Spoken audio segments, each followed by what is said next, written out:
Première épître aux Thessaloniciens, chapitre 1. Paul et Sylvain et Timothée à l'église des Thessaloniques, qui est en Dieu le Père et en Jésus-Christ le Seigneur. Que la grâce et la paix vous soient données. Nous rendons continuellement grâce à Dieu pour vous tous, faisant mention de vous dans nos prières, nous rappelant sans cesse l'œuvre de votre foi, le travail de votre charité et la fermeté de votre espérance en notre Seigneur Jésus-Christ devant Dieu notre Père. Nous savons, frères bien-aimés de Dieu, que vous avez été élus, notre évangile ne vous ayant pas été prêché en parole seulement, mais avec puissance, avec l'Esprit Saint et avec une pleine persuasion, car vous n'ignorez pas que nous nous sommes montrés ainsi parmi vous à cause de vous. Et vous-même, vous avez été mes imitateurs et ceux du Seigneur en recevant la parole au milieu de beaucoup de tribulations avec la joie du Saint-Esprit, en sorte que vous êtes devenus un modèle pour tous les croyants de la Macédoine et de l'Achaïe. Non seulement, en effet, la parole du Seigneur a retenti de chez vous, dans la Macédoine et dans l'Achaïe, mais votre foi en Dieu s'est fait connaître en tout lieu de telle manière que nous n'avons pas besoin d'en parler. Car on raconte à notre sujet quel accès nous avons eu auprès de vous et comment vous vous êtes convertis à Dieu en abandonnant les idoles pour servir le Dieu vivant et vrai, pour attendre des cieux son Fils qu'il a ressuscité des morts, Jésus, qui nous délivre de la colère à venir. 1 Thessaloniciens, chapitre 2. Vous savez vous-même, frères, que notre arrivée chez vous n'a pas été sans résultat. Après avoir souffert et reçu des outrages à Philippe, comme vous le savez, nous prîmes de l'assurance en notre Dieu pour vous annoncer l'évangile de Dieu au milieu de bien des combats. Car notre prédication ne repose ni sur l'erreur, ni sur des motifs impurs, ni sur la fraude, mais selon que Dieu nous a jugés dignes de nous confier l'évangile. Ainsi nous parlons non comme pour plaire à des hommes, mais pour plaire à Dieu qui sonde nos cœurs. Jamais, en effet, nous n'avons usé de paroles flatteuses comme vous le savez. Jamais nous n'avons eu la cupidité pour mobile. Dieu en est témoin. Nous n'avons point cherché la gloire qui vient des hommes, ni de vous, ni des autres. Nous aurions pu nous produire avec autorité comme apôtres de Christ, mais nous avons été pleins de douceur au milieu de vous, de même qu'une nourrice prend un tendre soin de ses enfants. Nous aurions voulu dans notre vive affection pour vous, non seulement vous donner l'évangile de Dieu, mais encore nos propres vies tant vous nous étiez devenus chers. Vous vous rappelez, frères, notre travail et notre peine, nuit et jour à l'œuvre, pour n'être à charge à aucun de vous. Nous vous avons prêché l'évangile de Dieu. Vous êtes témoins, et Dieu l'est aussi, que nous avons eu envers vous qui croyez une conduite sainte, juste et irréprochable. Vous savez aussi que nous avons été pour chacun de vous ce qu'un père est pour ses enfants, vous exhortant, vous consolant, vous conjurant de marcher d'une manière digne de Dieu qui vous appelle à son royaume et à sa gloire. C'est pourquoi nous rendons continuellement grâce à Dieu de ce qu'en recevant la parole de Dieu que nous vous avons fait entendre, vous l'avez reçue non comme la parole des hommes, mais ainsi qu'elle l'est véritablement, comme la parole de Dieu qui agit en vous qui croyez. Car vous, frères, vous êtes devenus les imitateurs des églises de Dieu qui sont en Jésus-Christ dans la Judée, parce que vous aussi vous avez souffert de la part de vos propres compatriotes les mêmes maux qu'elles ont souffert de la part des Juifs. Ce sont ces Juifs qui ont fait mourir le Seigneur Jésus et les prophètes qui nous ont persécutés, qui ne plaisent point à Dieu et qui sont ennemis de tous les hommes, nous empêchant de parler aux païens pour qu'ils soient sauvés, en sorte qu'ils ne cessent de mettre le comble à leurs péchés. Mais la colère a fini par les atteindre. Pour nous, frères, après avoir été quelque temps séparés de vous de corps, mais non de cœur, nous avons eu d'autant plus ardemment le vif désir de vous voir. Aussi, voulions-nous aller vers vous, du moins moi, Paul, une et même 2 fois, mais Satan nous en a empêchés.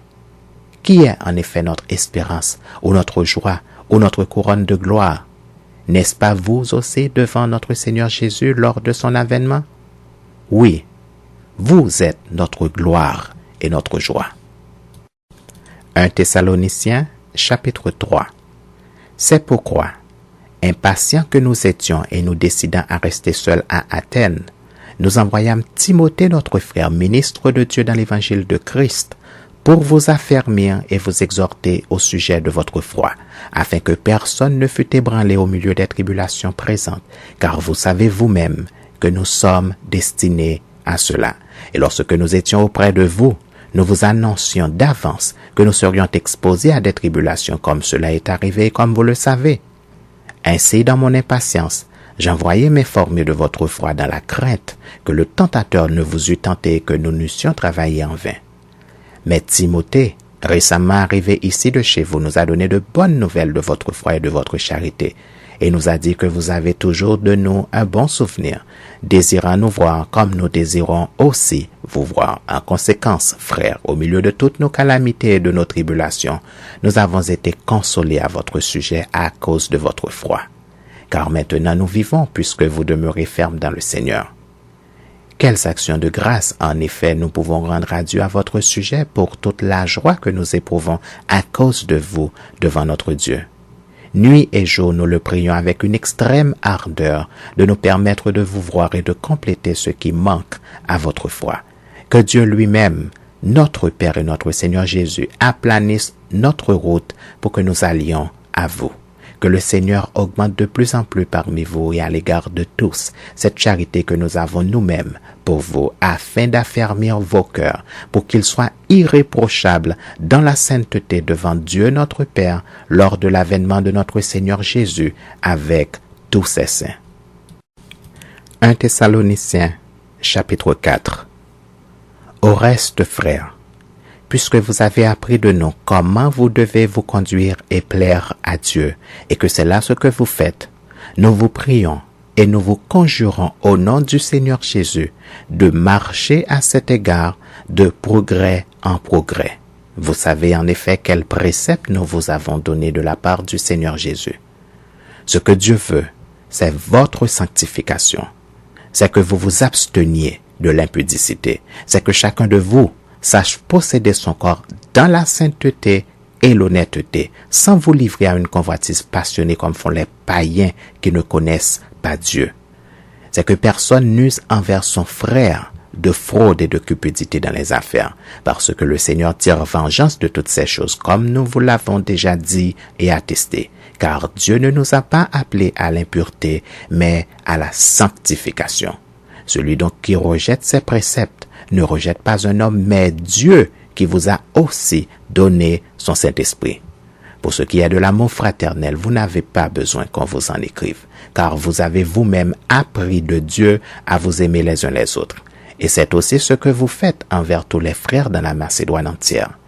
Mais nous vous exhortons, frères, à abonder toujours plus dans cet amour et à mettre votre honneur à vivre tranquille, à vous occuper de vos propres affaires et à travailler de vos mains comme nous vous l'avons recommandé, en sorte que vous vous conduisiez honnêtement envers ceux du dehors et que vous n'ayez besoin de personne. Nous ne voulons pas, frères, que vous soyez dans l'ignorance au sujet de ceux qui dorment, afin que vous ne vous affligiez pas comme les autres qui n'ont point d'espérance. Car si nous croyons que Jésus est mort et qu'il est ressuscité, croyons aussi que Dieu ramènera par Jésus et avec lui ceux qui sont morts. Voici en effet ce que nous vous déclarons d'après la parole du Seigneur. Nous, les vivants, restés pour l'avènement du Seigneur, nous ne devancerons pas ceux qui sont morts, car le Seigneur lui-même a un signal donné, à la voix d'un archange, et au son de la trompette de Dieu descendra du ciel, et les morts en Christ ressusciteront premièrement. Ensuite, nous, les vivants qui serons restés, nous serons tous ensemble, enlevés avec eux sur des nuées à la rencontre du Seigneur dans les airs, et ainsi nous serons toujours avec le Seigneur. Consolez-vous donc les uns les autres par ces paroles. 1 Thessaloniciens, chapitre 5. Pour ce qui est des temps et des moments, vous n'avez pas besoin, frères, qu'on vous en écrive, car vous savez bien vous-même que le jour du Seigneur viendra comme un voleur dans la nuit. Quand les hommes diront « paix et sûreté », alors une ruine soudaine les surprendra, comme les douleurs d'un enfantement surprennent la femme enceinte. et ils n'échapperont point.